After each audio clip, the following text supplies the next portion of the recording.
বাংলাদেশের ক্রিকেট কোন জায়গায় চলে গেছে আজকে ম্যাচ না দেখলে বোঝা যাবে না। যে জিম্বাবু, তারা কিন্তু লাস্ট 4 বছরে কোনো টেস্ট ম্যাচ জিততে পারেনি, এবং কি লাস্ট ওয়ানডে টি-20 বিশ্বকাপ কিন্তু খেলতে পারেনি। বাছাই পর্ব থেকেও কিন্তু তারা বের হয়ে আসতে পারেনি। সেই দল বাংলাদেশকে হারিয়েছে, তা আবার কি বাংলাদেশের মাঠে, বাংলাদেশের হোমে। যে দর্শক, মাঠ, যদি বল, পিচ, আপনারা যাই বলেন না কেন, সব অ্যাডভান্টেজ কিন্তু বাংলাদেশ পেয়েছে।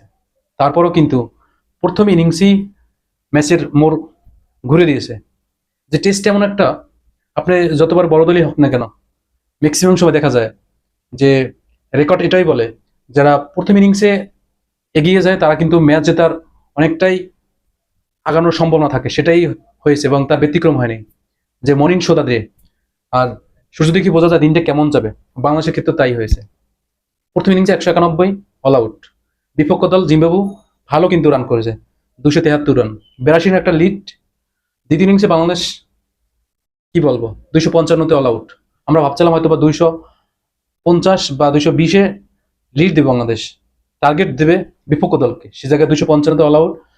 কারণ তারা 82 রানে কিন্তু আগে যে পিছিয়ে ছিল সেটা বাদ দিয়ে 174 রান, 175 হলে জিম্বাবু জিতে যাবে। জিম্বাবু কিন্তু সেটাই করেছে।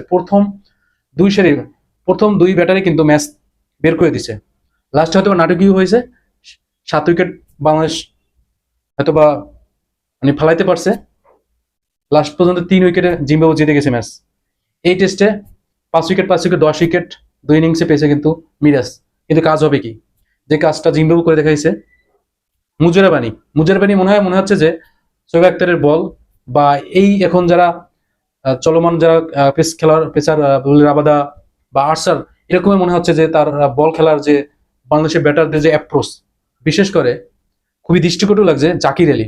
যে জাকির আলী দ্বিতীয় ইনিংসে 50 করেছে, ভালো কথা, কিন্তু তার মতন ব্যাটার সে নন স্ট্রাইকে থেকে তার অপোজিটে হাসান মাহমুদ 58টা বল খেলেছে, সে তখন খেলছে 33 বল।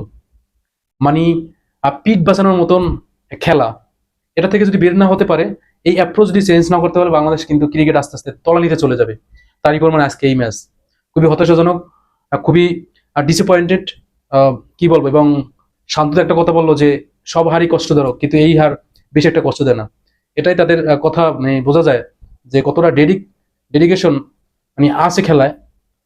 মানে এই প্রমাণই পাওয়া যায়, ক্রিকেটটাকে আস্তে আস্তে তলানিতে নিয়ে যাচ্ছে। খুবই ডিসঅ্যাপয়েন্টেড আবার বলতে হয়।